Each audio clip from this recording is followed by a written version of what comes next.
Nobody move. Nobody gets hurt. I'm Nick G. I'm Mike D. And this is Good Cop, Bad Cop. I'd like to thank our sponsors today, Pop McCann Whiskey, smoothest drink in the land. Grab your bottle today at popsmccannwhiskey.com. Also like to thank Friends of Martina White. Visit votemartina.com for more information about the work Martina has been doing as state representative of Pennsylvania. We would also like to thank our sponsor, Beyond Creative. If you're ready to take your online presence to the next level, visit beyondocreative.com or call 267-362-WEB1 to discuss your project. And our title sponsor, AR Law, arjusticenow.com. We fight so you don't have to.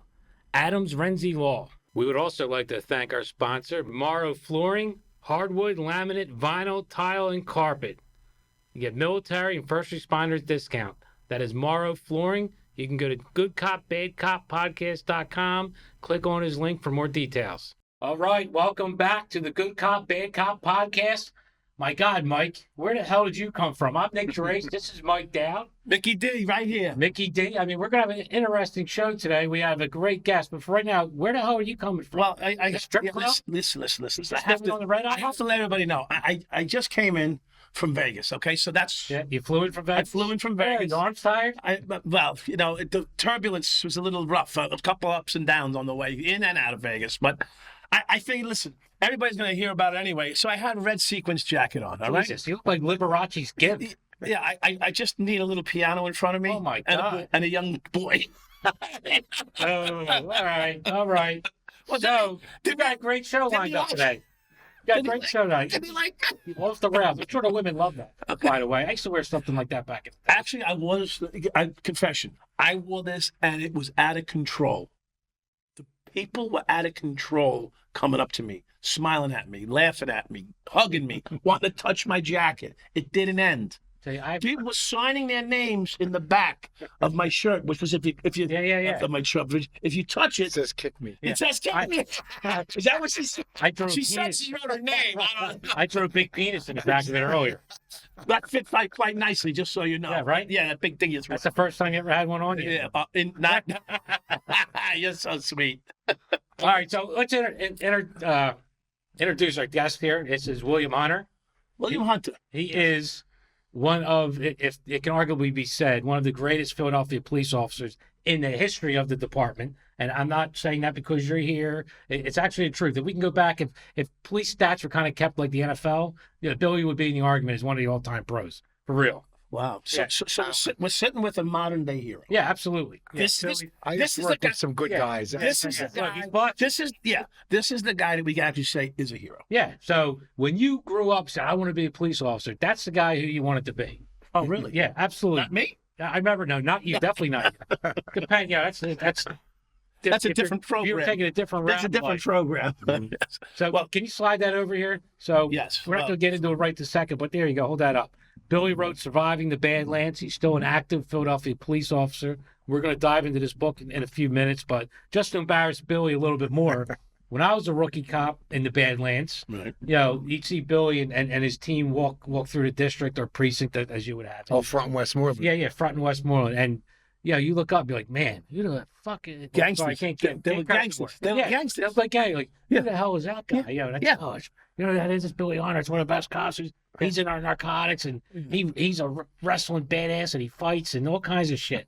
Yeah, that's the truth. Yeah, the guys were meant we're going to get into that. Yeah, that's one of the things. Of course, I went bad. Okay, everybody knows I went bad, but when I saw those guys that were really, really, it touched my heart so much, and it still does today. I actually have a soft spot for that because I failed. Right. I failed. I failed myself, my family, and the department. But when I see guys like him, I told you, I'm honored. I'm honored that you're here. I really am. Okay, and that's very deepness in my heart. So thank you for coming. Yeah. I feel the same way. I failed. I only did 12 years. I didn't do. He's still on. Right. Yeah. How many years you have on now? A little over 33. Closer to 34. 34. All right. So let's.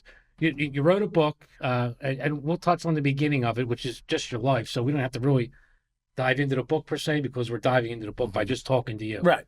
So when did the whole police thing start? Where did you grow up? How did this all come about? I was actually born in North Philly. I lived in a little street called Percy Street, right off 9th in Indiana. One of the things that people always ask me, because I'm fortunate to speak Spanish pretty well, they always say to me, where did you Was you get study? it beat into you? I grew up. I was born there. My best friend was Boricua. And Yeah, I love him. it's funny, when we moved out of Percy Street, we moved to Juniata Park, where it was a The K suburbs Street. of Kensington. Yeah, exactly. The other end of the 25th district. That's all it was. I thought it was miles away. But within 6 months, he moved across the street from me. So my whole childhood was in and out of his house. Right. And that's all they spoke there. So I was very fortunate. Even when I got to North Catholic, I took the class because I wanted the easy A. And I still remember sitting there in class, and I didn't really participate. I just sat there. I didn't volunteer for nothing. I would just wait for the tests. Tests come out. I fill them out. I hand them back. And the teacher's name was Mr. Musatano. And halfway through the first semester, he stops me. He says to me, Hunter, I checked into you, and you're not an A student. How are you pulling this off? He thought you were cheating, didn't he? Yes. He did some research. They did some recon on you. Holy It was shit. and then, of course, during wrestling season, because we don't eat during wrestling season, we're trying to cut weight. Right. Everybody would sit at my lunch table with their Spanish homework, and I would do all their homework. No, you're a good guy. You're a good guy. I had to keep Guys listening. in my school wouldn't do that shit. One kid saw me cheating off of me covered up. Covered Like, up, yeah. Like, yeah, really, yes, dude? yes. I had great eyesight. I could see like, A mile away. oh yeah, I could see great. I The got A's, the 20/20. B's. I was cheating off some guy like 4 desks up. Yeah, right. Yeah. And the teacher accused me of it. He caught me, and I went like, I was, I went through hell and back. I did not, how am I going to, cheat off this guy 4 desks up? I was cheating all the time. I sold it, Yeah, because everyone, he got wrong, you got Yeah, wrong. I sold it. I said, that's what I want. Went down to the principal. How far up is he? Oh, yeah. How's he going to cheat like that? Yeah, I could see the whole damn thing. But those guys weren't like, cheat off me. They cover up and stuff. Yeah, I know. I hated that. Billy's over here giving out answers to shit for free, right? You didn't even charge them. No, it was fun. They're all friends. So what year is this? What years were you in high school? 75 to 79. Okay. So it was kind of a rough era back then, especially down for people listening who don't know what we're talking about. North Philly, and back then it was more of a blue collar, Exactly. Spanish and white area, but it was rough, man. Well, we lived on Percy. My dad's a fireman. So we Yeah. lived there were 2 or 3 other firemen that lived on the block. I was young when we moved, though, but I probably like maybe 7 or 8. But I still remember everybody. And I'll tell you the funny thing is, when I returned, I went, oh my God, what happened? Different When I came back, yeah. And maybe it looked like that when I was a kid. I didn't notice it. No, it didn't. It was No. different because Kensington was Kensington Avenue was the hub of shopping. People from all Commerce. cities went there. Yeah. And it's now it's known as Kensington Beach.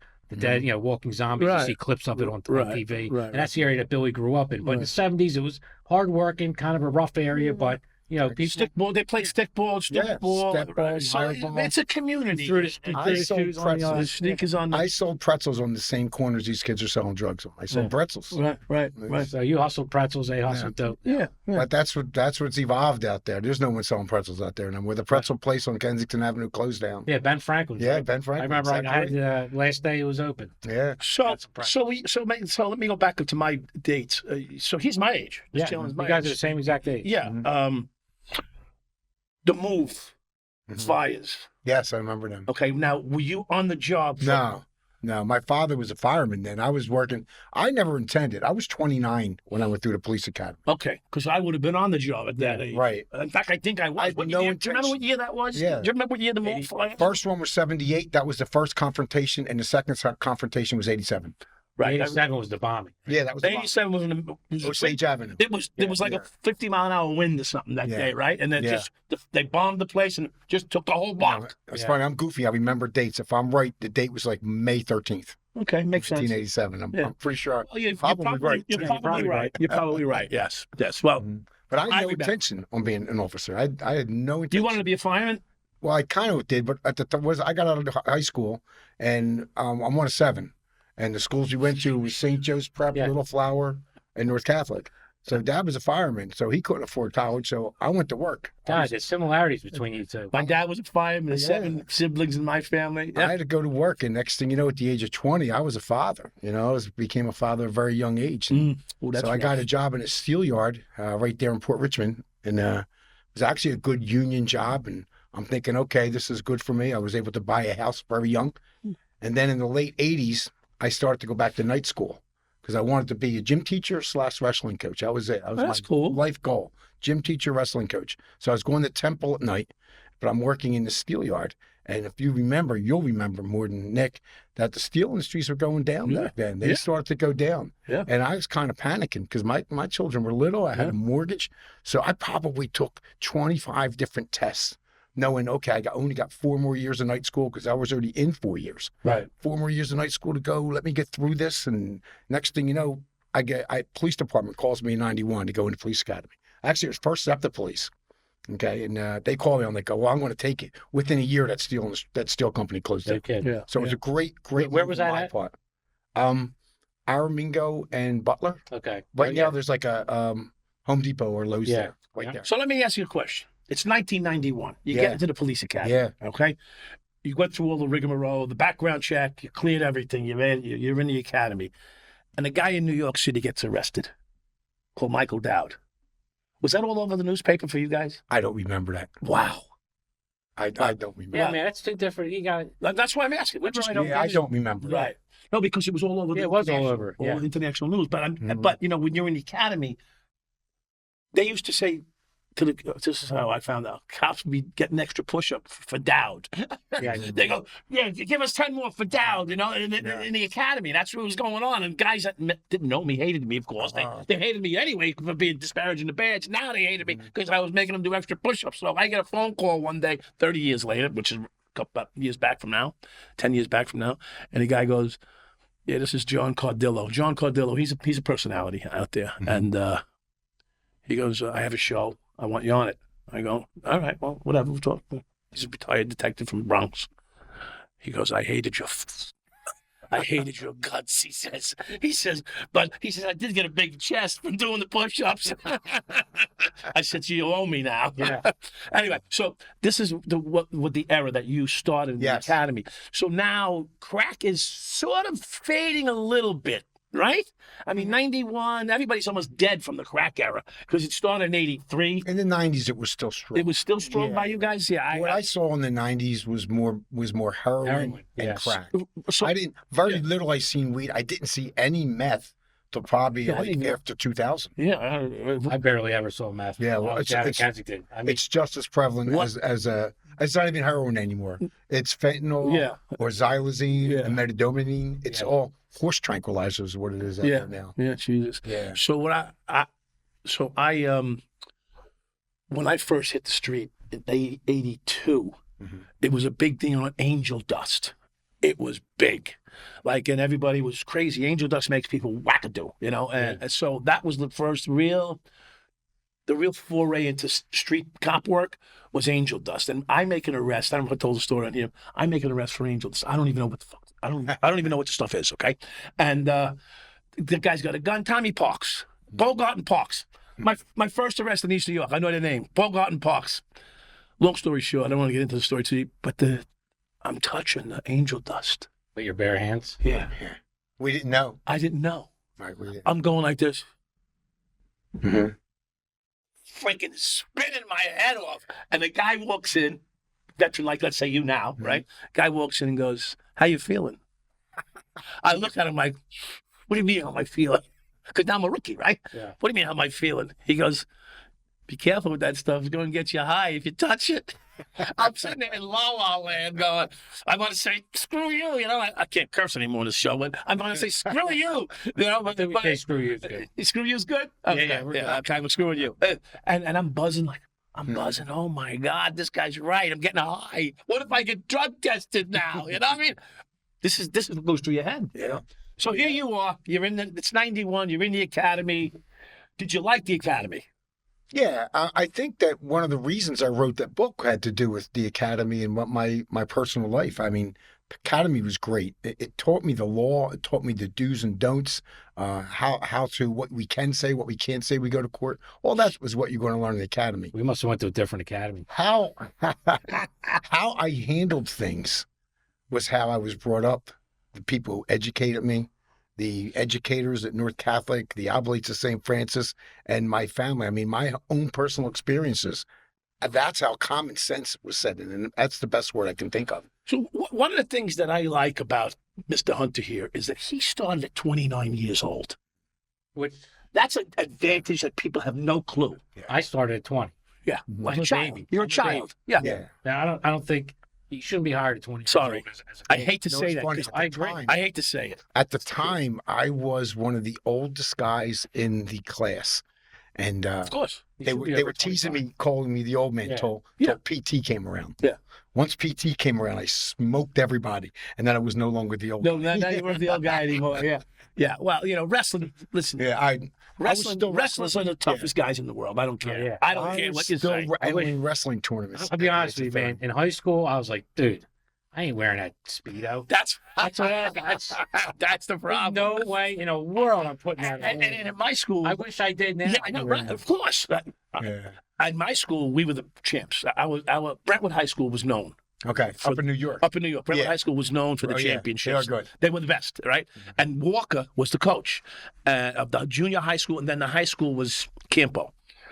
And they were beasts. They were absolute beasts. These coaches. And you if you got on the team, you did everything that guy said every day of your life until you did. He was the military drill sergeant, the whole bit. But here's the problem. I didn't like. You had to get your head shaved, not shaved, but you had to get a crew cut. Yeah, yeah. And- There was a hair You requirement. had to get Yeah. a crew cut. There And was I- no. That's no longer. I officiated high school. yeah, wrestling. yeah. You don't even check hair. Yeah. Really? Yeah. Oh yeah. Yeah. They're not, the We beard, had- long yeah. hair. I wouldn't join It the. wasn't I the wouldn't tight join the clothes? wrestling team because I had to get a crew cut. Yeah. Well, that's how stupid. I wouldn't we are. join because of the clothes. Yeah. I like wrestling. Yeah. Swear to God.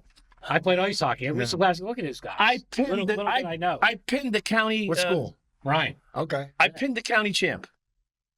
Mhm. I did a half Nelson chicken wing. I sat out, I reached over, did a half Nelson chicken wing, put him. I pinned him. He was county champ. Wow. We missed your calling. Yeah, Maybe I love wrestling. I You're love it. shaved. I should. My life would have went Yeah. a completely different direction. You'd be sitting here with Billy writing a good book about how you were a good cop. Yeah. You weren't corrupt. And Walker saw me pin him, Yeah. and he goes, "You want to join the wrestling team?" I go, "I don't want to get my hair cut." Like to thank our sponsors today, Martina White. Friends of Martina White can visit votemartina.com for more information about the work Martina's been doing as a state representative in Pennsylvania. And let me tell you, Mike, she's a big supporter of police. She backs the blue. She's a proven fighter for families, women, everybody. Is she a patriot? Is she America first? Absolutely. She encompasses, the American spirit for sure. We have a big population of listeners in Northeast Philadelphia, Southeast Pennsylvania, which would be her area. So you can check her out. Has Vote she Martina. been in? I'm not familiar with the Philly district. Is she new to the scene, or is she, looking for re-election? She'll be up for re-election in a couple years, but she's been around for a while. She has a proven track record. Okay. You can check her out. Her record really speaks for itself, especially when it comes to fighting for everyday citizens and backing the blue. It's nice to have someone back in the blue. I mean, the officers are out there risking their lives every day, and with little pay and little appreciation in today's environment, it's been very difficult. And as you know, being a Philadelphia guy, Unfortunately, that's something that's not common. Should be. It used to be a time where both sides of the aisle agreed on law enforcement, and that's something that's completely lacking. But with Martina White, she steps up to the plate, always has our backs, and does what's right. great. Good luck with Martina. Yeah, you can get more information at votemartina.com. I'd like to thank our title sponsor of the show, Adams Renzi Law, AR Law. They can be found at arjusticenow.com. And just to let you know, I know both of them personally. Christy, one of the nicest people you'll ever meet, total sweetheart, absolute pit bull in the courtroom.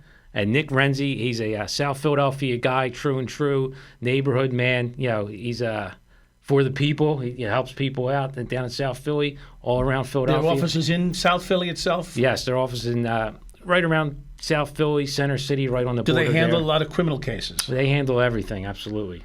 Are they on call 24/7 for someone who always- might take a pinch somewhere?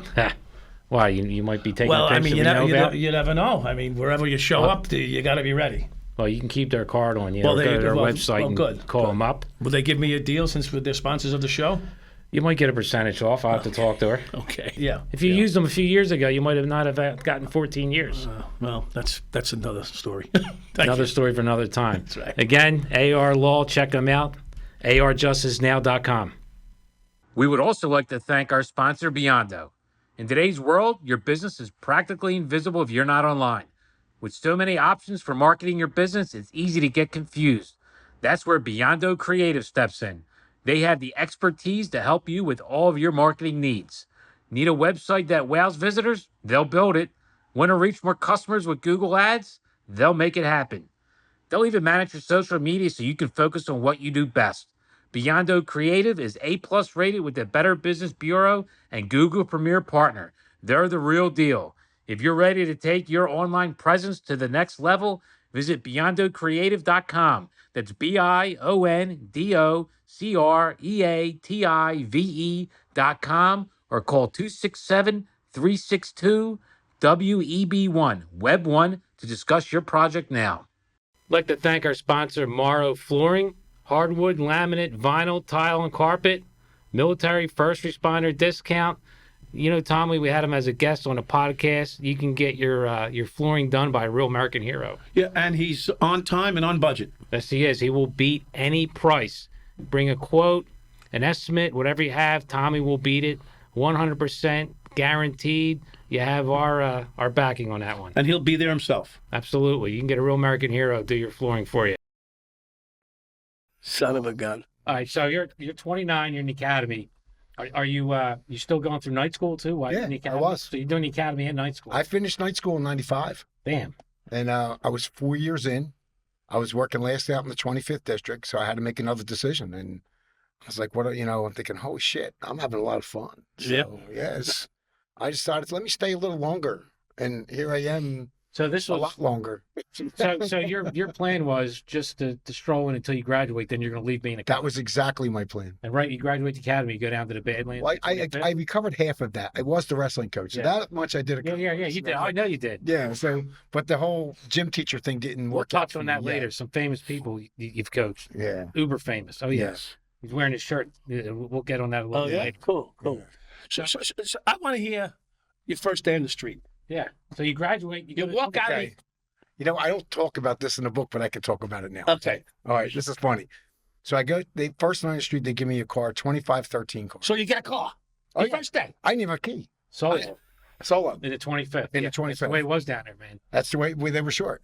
So I had to go to a friend of mine. It's God bless him because he's passed now, Steven Vajaseski. Steve, we wrestled together at North. And Wow. he was already working there. So I said, Steve, I ain't even got a key. He whips out his keychain, hands me a key, goes, here you go, Bill. I said, all right, Steve, cool. So I slept all. I knew I was going to last out. That's what I went to, last out. So I'm driving, answering all kinds of calls. I know I had an arrest that night, a stolen car arrest, but it's about 4:30 in the morning. Your first day out, you had a stolen car arrest? Yeah. Wait, stop. Wait, hold on, stop. Yeah. Well, this is what happened. I still There's remember something this here. vividly. You're new, so guys will feel you out. Of course. So my first night, I remember I was coming down 2nd Street by Cambria. You know the area. Mhm. And the GRM came out, general radio message came out for a stolen car out of New Jersey. They said the make, model, and tag, and the thing was right in front of me. Oh, you can't make that So up. I'm like, oh, man. So I kind of was real nervous going, okay, I got to go over the air and say this, right? So my heart's probably going a million miles, right? But I say it real calmly. This is where I'm at. Car's directly in front of me. And I waited. Hold on. So people don't realize how difficult that is to be calm in that situation. Oh, yeah. Your first time, I mean, I've heard guys go like, what the hell's going on? They're just screaming. Yeah. So, kudos for you. I was real calm, and I went over air. That's being 29 years old. Yes. Yeah, exactly right. Well, That's it's a big age. difference. Yeah. And I just followed them until I seen the other cars coming behind me. And once they came behind me, I lit the car up. The car actually pulled right over. And, they didn't deny nothing. I went up blocking them up, and it was like kind of like the older guys are going, hey, good job, kid. It's kind of go back. Meanwhile, they were younger than you. Yeah, probably Because that not. don't matter. Yeah. Oh, Now, yeah. Back then. Well, a lot of kids when I was 20 when I started. Right. I was younger than everybody. Yeah, the average age on back then in the district cops were 10 years on, but now it's quite different. Because the rollover so The high. rollover, yeah. But anyway, the night goes on. I get back on the street and I'm riding around. It's about 4:30. I had to take some lady to Temple Hospital, and I'm at Temple Hospital. And I'll pull Steve, the one that gave me the key. Love Steve. Because he had passed a couple of years ago. Uh-huh. But he says to me, Bill, he goes, how do you like it so far? I said, Steve, it's good. He goes, I'm going to give you some advice. I said, what's that, Steve? He goes, when these calls come out, let them simmer a little bit. You're jumping on them too soon. So I go, bad advice. Right. It's your first day. as I said, well, you know what, Steve? I knew I was going to last out. And I kind of knew, like, I'm really weak and I slept all day. He goes, okay. He goes, you feel like having a beer? I went, well, we just done a 7. Where you want to go? Steve opened up a cooler. I went, oh my God. All right. That's what I'm not lying.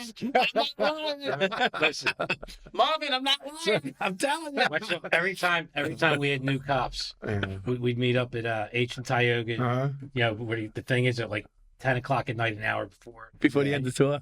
Yeah. crack beers. Yeah. And we'd throw one to the new guy. We'd all wait to see what he would do. Yeah. If he drink one. If he drink one, we'd be like, all right. He's all right. They can hang with him. Yeah. See, people don't realize that was the culture. It really was. It was. I don't know today. I'm not out there in the street, and probably not because Probably not. it's a different world today. Yeah. It's a different world today. In fact, I'll tell you a connection to that. My boss, deputy inspector at the time, which is pretty high ranking. Yeah. He ran the precinct. He was his name was Farrell. I think it's Farrell. I'm getting confused here because I'm getting old now. And He's remembering dates from he'd 50 say years ago. I'm going to take whatever he's taking. All right.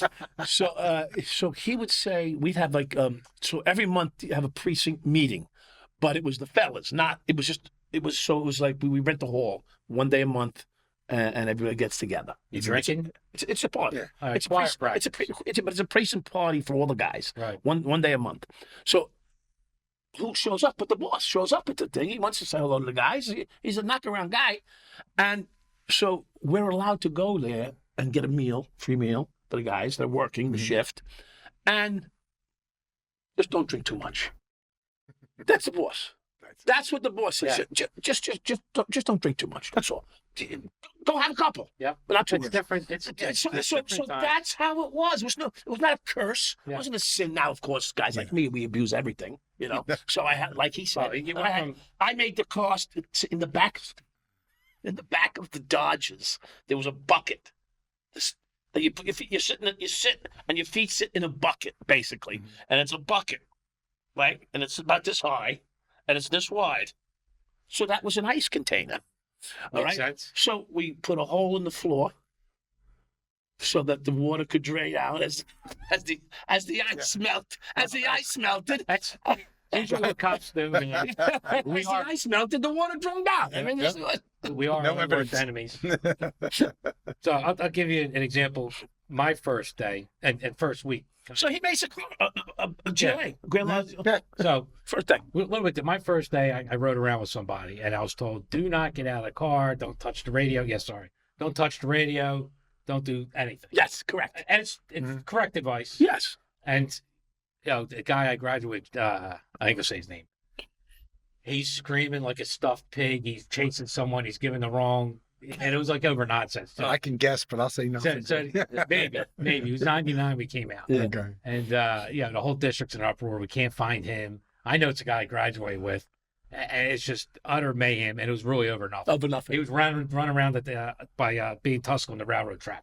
Chasing I someone. call that the Rocky Bridge. Yeah, the Rocky Bridge. Yep. Do you know when we came out of the academy, first of all, there was 3,600 of us that graduated that day. Wow. Yeah, Okay. we're a couple hundred. All right, 3,600 of us. They didn't have enough radios because you hit the street all at once, because it's your first day. Everybody's assigned their first day. Mm-hmm.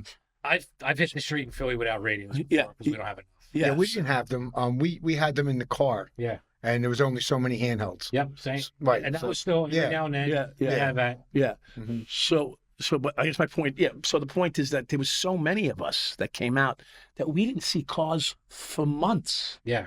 So we all walked the beat when we first came out of the academy. All of us, every one of us. That's- And to that effect, we ended up.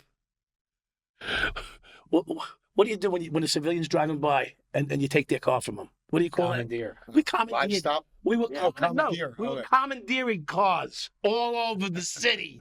Cabbies, pull over, boom. We got in the car, go. They had the lights and sirens. They thought.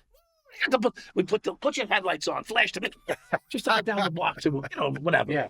For an aided case.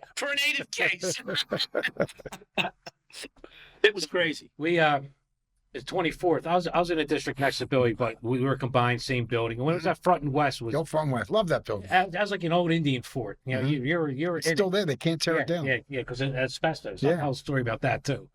I'll tell you now. So I'm one of the last cops that left that building, and literally I'm driving away. Guys in suits showed up with breathing apparatus, and he put a sign: "Do not enter without proper Yeah, breathing." but we're walking around like this. Yeah. There's plenty of people down where you were died of brain. I knew a few of my friends have passed away from brain cancer. They were all downstairs in that next room. Yeah. That's where it was all at. It was leaking. It was the worst. One of them actually took a sample, sent it away to get analyzed. He's one of the ones that died. Yeah, died of brain cancer. He's only about in his 40s. Is that Ray? No, it was Coelho. Okay. Yeah, Mikey C. Good guy. I remember. That's insane. Yeah, a lot of people, right? Yeah. Was this a precinct house? Yeah. It was our district. Yeah. So I'm brand new, and it was only a week. It was a week later, and it's Fat Night. That's when squads, All overlap. squads are in. All squads are in and called Fat Night. Right, It happens on one time on the 4 to 12. Right. You do 2 weeks of 4 to 12, 2 weeks of 7A to 3P. Right. Fat Night, it's twice a month Right. at the end of each one. Okay. And we have to send a guy over to the 24th district. I remember there was a couple new cops. I'm like, please don't be me. And of course, Gerace, go to the 25th. Dude, I haven't even driven alone in the 24th yet. And you go over to the 25th, and they just say, okay, take out your 255 car. And I'm just like, that's it? They're like, yeah, good luck, kid. Get out there. And I'm by myself. I got a radio call for a stolen auto. You laugh, dude. I got it at it was overnight. It was 11A to 7P. I got it 1 a.m. I didn't get there till 6 a.m. I drove around for 6 hours looking for this house. I was not asking anyone where it's from. And my partner at the time got, my friend, he got sent too. So we met up at 5th and Yeah, we didn't have Fifth cell Hunting phones Park. back then either. No, we didn't have cell Yeah. phones. We met up at 5th and Hunting Park, 3 MDT, I think, or dumb luck. I'm like, dude, I can't find this house. Finally, at 6 a.m., I knock. We called 5 hours ago. I'm like, yeah, I just got it. Yeah, I don't even know how to write a stolen auto report. You know how to write the report? I didn't know how to write a report. Thank God, nothing else crazy happened. But that was my entire night. Yeah. 6 hours. I was not asking anybody where this address was. And it's a little bit different. This guy's getting a stolen auto. Yeah, just, and handling it very calmly. Very, Well, I knew the streets. I was very familiar with the streets. Yeah, I had no know the problem. streets. Yeah, I knew Yeah. them. Yeah. Dude, I know I'm going to 24th. I'm sitting at home. The computers were fairly new. I'm printing out MapQuest, and I'm cutting and pasting. I come in, I got this map. No way. Yeah. I got lucky. Some old timer gave me a street guide. It was the best street guide I've ever seen. I used to, and I would show up before guys have been in district for a year with this street guide. I'd take a second. This guy told me, can't help if you don't get there. Yeah. Take your time. Look at your street guide and then go. And I did that every time. Yeah. I got there before most people, and I was good. Yeah. Then eventually you figure it out. No, that Yeah. just you know every inch. Yeah. of that place now. Yeah. You don't need At that. night in your sleep, you can go through any block and any house. I used to go down every you weren't block. robbing people. I used to go down every block at night in my head. Every block from the beginning to the precinct to the end, and pick out the drug houses. Every block that I'm going to hit that day. The next day when I go in, I had a whole list of them every day because every block had 2 or 3. Every block. Block. Here it goes. Have you seen corruption? Again, you're still on a job. You have to get a name. But back in the 90s, did you see the blatant open corruption that a lot of departments were facing back then? No. I can say that myself too. No. I can honestly say that I've never. I've worked with some of the greatest guys. I saw. You said that I was a real good cop. I had good people around me, and people who my supervisors were great, and that's one of the reasons I wrote this book. I'm near the end, and I've had a great career. I've been all over the place. But I give advice to young kids. Here's some funny advice I give these young kids. Go ahead. I tell them this: every time you get transferred, you go to what's called a transfer interview, and you go before a board. Yeah. And they ask you questions. Okay. Nobody has ever asked me, what's my degree in? They've never asked that question. They've never said to me, because I'm actually pretty proficient in a third language. They've never even asked me that question. There's 2 questions asked at every single interview. And these are the 2 questions. 1, how much sick time have you used in the past year? Yep. And 2, how many complaints do you have? Yep. So I go, the secret is this then. Show up every day Yep. and don't piss people off. Yep. Yeah. What more could you ask for? Yeah. Well, so I use this analogy, and Nick's heard me say it. It's the only job in the world. First of all, there's a lot of things about the job that are wonderful, but it's the only job in the world that the day you get it, someone's trying to take it from you. Yep. I said that too. I've never been closer to being arrested than when I was a cop, and that's Yeah. being a good cop. Yeah. Every day. There's plenty of times where you make a legal, reasonable arrest, and now eyes are on you, and Right. especially this day and age, you know that. You think? Look at Joe Bologna. Yeah, I love Joe. Joe's the best guy I've ever worked with. Again, no, Joe Bologna. Yeah, we have which we will be doing a series on soon. Larry Krasner, kind of how I got started in this whole media empire. I hated that man. I watched what he did to cops. I started a pack, try to get rid of him. Right. He's a complete piece of crap, and I'd love to get in a ring with the guy. Anyway, he spends more time on trying to lock up cops than he does criminals. Of course. Yeah. Just during these So does Bragg in New York. during these riots, there's 2,000 hours of tapes of rioting. Right. He didn't look at the rioters. He looked at all police officers. See what they would So do. he ends up, again, another guy, Joe Bologna. He's, again, I want to grow up and be a cop, some little kid.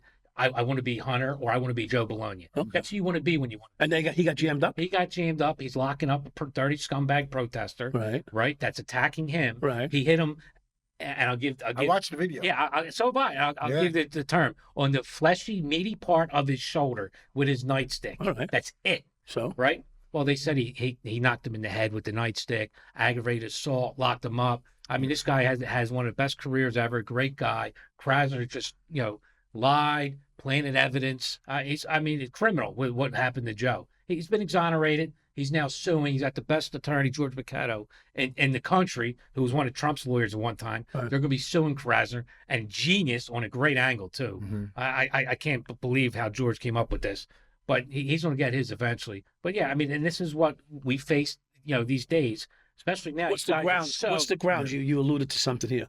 So Krasner, he sat in. So they have immunity. These district attorneys, Right, they can can't do sue him or do anything. Right. Well, he gave up his immunity when he sat in on the interview as an investigator. So now it's qualified immunity, and you illegally did something. So now he's going after him in that route. Like, great hook. So yeah. he actually. So when you sit in an interview. He kind of relinquished his immunity as the district attorney because now he's doing a job that he's not supposed to be doing. Oh. Yep. Wow. It's genius. Wow. Genius. Yeah. Krasner's a scumbag and a dirty person. We can do an 8-hour show on this guy. Yeah. Right. Yeah. Don't talk. No, Don't say nothing. Yeah. He's on the job still. So one of our cops were killed in the line of duty. O'Connor. You put some. Yeah. He was my corporal. Yeah. Great guy. And Krasner put his son on no testify list because he's bad mouthing him. He wasn't bad mouthing him. He was talking about his dad and what really happened. Yeah, there he goes, right there. Let me see that. There he is. Rest in peace. Mhm. Let me see him. Great guy. Jimmy's standing right in front of me. He's got the white thing on because he's a supervisor. Right here. Yeah. Yep. He's dead. He's dead because of Krasner. Krasner, let me tell you, this district attorney lets out violent criminals. He let out 4 violent criminals out of prison early. They were serving a warrant on them. These guys shot through the wall, hitting Jimmy under his vest and killed him. Jimmy's got kids, a wife, and that's, it's terrible. And this, again, it's not about Krasner, but I can honestly say if this man was never the district attorney, there'd probably be over 20 people still alive today. And that's a fact. That's a staggering statement. That Just one person is enough. It's a difference. Yeah. So we'll move on from that. So I want to know. Sorry, Billy. I mean, yeah, Billy's an active cop. I You want to can't say know how anything. Billy. I can. I want to know how Billy. I don't really know what to ask because he's active. I'm a little. No, that's a question. Hey, Yeah, we'll talk about his career. Yeah. I'm going to tirade about that scumbag. That's on No, me. I No get one's not that. saying Yeah, nothing. no. So I want to hear your arrest. That everybody has a moment. Like one of my arrests changed the perspective of me, and I'll give you an example. Then you can come give me something. I'm walking a foot post, which was probably my regular thing in East New York. I'd walk 2 days, drive 3 days, like that. So I'm up on Fulton, and a description comes over there of an armed robbery. But the armed robbery takes place a mile and a half south of me. I'm walking on Fulton Street under the L, and a car comes down the block, and it's dilapidated. It's an old Nissan, square-looking thing, and the paint's coming off the car, and they give a description of a car that looks nothing like this. Nothing. Let's say blue. This is not blue. It's beige. 4 men, 3 men. There's 3 men in this car. That's the only thing that was the same. I said, that's the car. Remember how you handled it? Nice and calm. I'm on Cleveland and Fulton. I see them. They're up here. Now, this is a mile and a half from the scene of the other one. They're up here. They're getting out of the car. They're going into a bodega. Have the units respond. Have them. I'm giving complete directions. Come. Fulton's one way headed east. Come westbound on Fulton so you can jam them in, right? No lights, no sirens. What do? Of course. Lights and sirens coming. And what happens? They took off. They take off into the wind. We catch two of them. Mm-hmm. You always catch a driver. Isn't that amazing how that happens? Catch two of them. And one of the guys, his last name was like Falcone or Finetti or something, Fischetti or something like that. He just came home from prison for armed robbery. He just came home that week. He was home 2 days for armed robbery. But they got him again. But funny thing is, Didn't learn this we lesson. didn't catch him. Civilian tripped him as he was running down. A civilian came out and tripped him. So I ended up with a nice pitch. That is that. The guns, I found everything. And the breather, they had the guns were in the breather inside the motor. Mm-hmm. Oh, So, wow. yeah, really. Good spot to hide it. Yeah. Mhm. So calm, cool, collected. So that made me a little bit, you know, Okay. because it gave me a bit of a cherry, you know. So Yeah, he was yeah, like, yeah. wow, really good arrest, you know. So go ahead. Your turn. Well, you know, I'll tell a story, but it has nothing to do with an arrest. Something that really Okay. changed me on this job. Okay, good. Had nothing to do with an arrest. And I'll tell you, I write about quite a few of the jobs. There were 2 jobs where there were hits out on me, where my sergeant and lieutenant, they wanted to put cops around my house. I told them, no way. I said, you give me 24 hours and I'm going to catch him. And I did. But that's not the story I want to talk about. That's in there. No, you That- can't. You can't lead with You that. read that story, didn't Yeah, you? yeah. I read the whole book. Yeah. You can't lead with that and just say we're not going to talk about Yeah, it. You I- put it I- on me okay. too, right? He knows this, right? This was a defining moment early on in my career. So I was working with a guy named Ronnie Price. Ronnie's passed. I usually didn't work with Ronnie. Ronnie was we went to the academy together, but for some reason Mike wasn't working that night, so Ronnie jumped in with me. Mike Cram was my partner. So Ronnie jumps in with me, and we're near the end of our shift, and all we hear is like AKs going off. So we start driving towards the AKs, and as we hear it's coming over the radio, there's a shooting Yeah. at Franklin in Indiana. So we go, okay, we pull up it's 11 o'clock at night. There's 300 people out there at Franklin, Indiana. There's a car parked on the northeast corner. The guy sitting back. Remember the Daily News with Angelo Bruno and his head was back? Yeah. Exactly. And this guy inside of it, his name was Chino. I knew who he was. He's sitting back. He's like 300 pounds. He's sitting back. His head's back.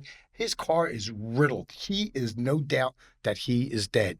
Now, we're trying to secure the scene, and people are pushing and shoving me and Ronnie. There's nobody else there, at least in blue, right there. And next thing you know, 20 feet behind the car, there's a woman face down with an ice cream cone in her hand. Oh no. She got shot through it, and she's face down.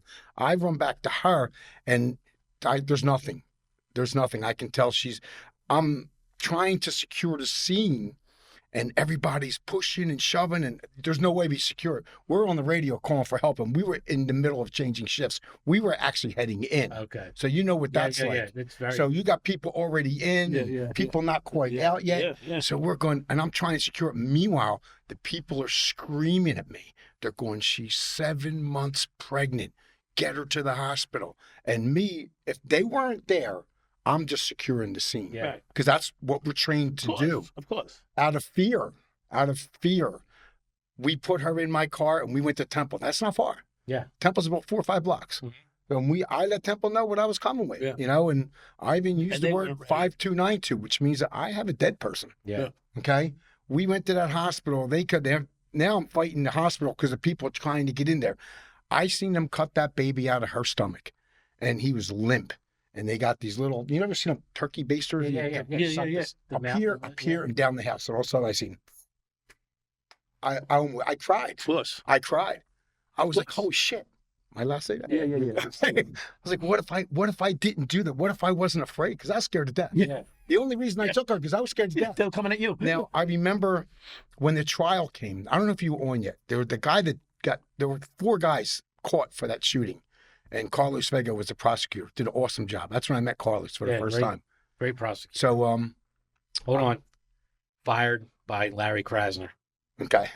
Homicide, one of the best homicide prosecutors ever. Absolutely the best. Go ahead. So I'm the first one up at the trial for the 4 defendants who stood in front of that car and killed Gino. They caught all 4 of them.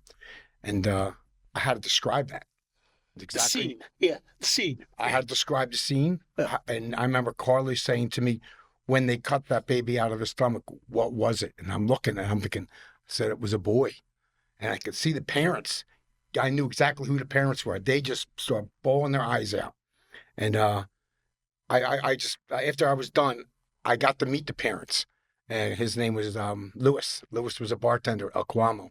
And I got to be friends with him. So we always had that connection when I seen him. The baby. The boy now, he lives with his Aunt Gladys here in Jersey. I haven't met him in a real long time, but I figure this happened in 97.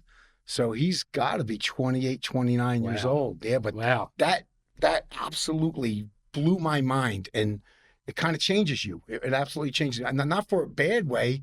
I mean, I don't think, I always tell the young guys, don't take anything out there personal. You know, I always joke with people. I say, you know, dealing with criminals, I know what to deal with because they're criminals. Yeah, that's their job to commit crime. Yeah. It's our job to catch them. Right. Dealing with cops is harder. Yeah. You know, and that's a fact. I don't mean that in a bad, but they are. You know, yes, it is. It's harder. But you know, and we talk about it all the time. Don't take it personal. I always tell people, like, I'll testify in court, and I see the young guys get upset. I said, don't get upset. You know, we're just witnesses. All we really are is witnesses. Yeah. We say what we saw. It's up to someone else to make that determination whether you're guilty or whether you're innocent. Yeah. It ain't us. Yeah. And if they go the other way, it's okay. I think we did our job. Yeah. But if you take that personal, you'll hate this job. Yeah. You know, and that's the truth. Yeah. That's the truth. So you're in the 25th district. When does the and you know, you get narcotics nets, right? You're doing that stuff, which is, you know, it's high speed stuff. But then the DEA comes knocking. Well, what happened was it was real weird. In '95, I applied for a class, and it was a class in a FBI academy, and it was a month-long class for defensive tactic instructor. So I decided to put my name in the hat, and I got selected, and I was able to go down and take this class. Mm-hmm. I was a month down there. Maybe it was '94. It was early. And then I had to go up to Westchester County, New York, and do an 80-hour teaching block to get my my certification, my federal certification to teach at an academy in self-defense. Right. Mm-hmm. So I'm like, okay, that's cool. So what happened while I'm in the 25th, I get a call from the Atlantic Olympic Committee. They're putting together an international police force, and the ATF is putting it together, and the Georgia State Police, and they knew about my background. Okay. Speak more than one language. I could look like an athlete. And there was, I was selected, and I went down and worked the games. So, I mean, it was really cool. I got pictures with people with their gold medals. I joke with people. The Olympic Games in Atlanta? The Olympic Games in Atlanta. Yeah. What happened with the bombing? With the bombing. For that? Well, I got a funny story with that. I'll tell it. Okay. I'm not getting in trouble. Okay. So we're down in Atlanta during the bombing, and we were all out at a gentleman's club, for lack of a better word. It happens. We end up there occasionally. And we didn't have cell phones then. So it's coming across the TV that there was a bombing, and all law enforcement personnel had to go back to the village, and we could kind of debrief them what's going on. Okay, then they kind of gave out like different assignments. You go here, you go here. We didn't call your name. 8 o'clock in the morning, be here. Okay. I looked at the guys I was with. None of us were called. We went back to the gentleman's club. Nothing wrong with that. Oh, listen, that's... And the sad thing was the guy was a security officer was accused. Oh, yeah, they ruined his life. Right? Yeah. They destroyed that guy's life, man. Yeah. Yep. And I mean, you know. But that's when I got back from Atlanta. It wasn't long after that I got invited to work in narcotics. I guess growing up, I kind of knew a little bit already. I wasn't, a lot of guys are raw to that. I wasn't raw to it. Yeah, right. So, you know, then I start working in the 25th Nets. Then I worked with Joe Bologna in the East Narcotic Task Force. So you're running 24th. Yeah. Oh, yeah. We're working three districts there, 24, 25, 26. We would get maybe sometimes 3 or 4 different jobs a night, you know. You could never do that today because there's too much paperwork involved. Yep.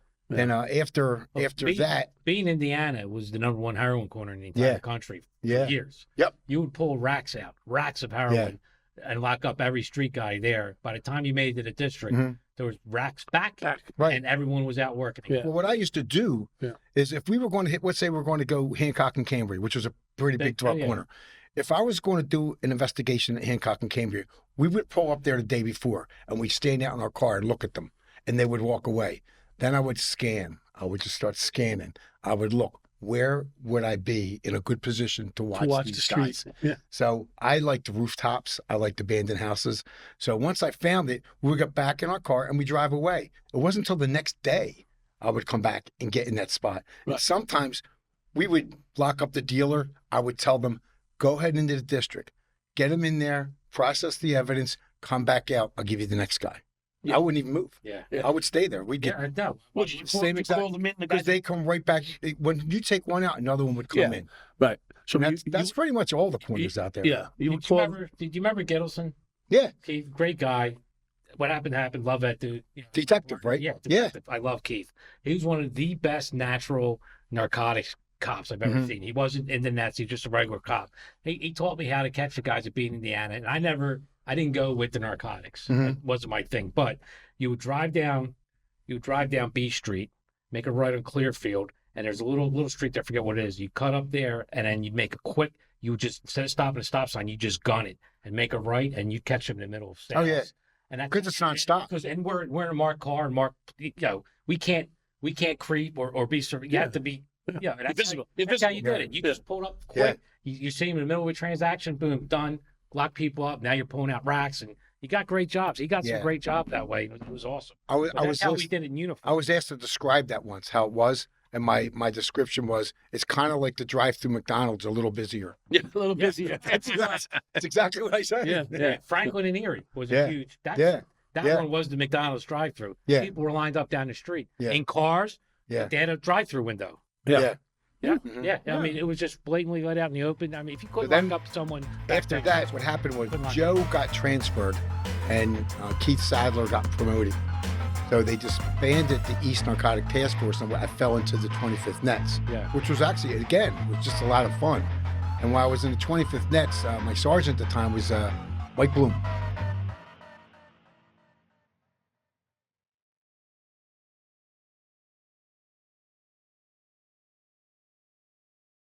This episode is sponsored by AR Law, PA State Rep Martina White, Biondo Creative, Morrow Flooring, and Pops McCann Whiskey.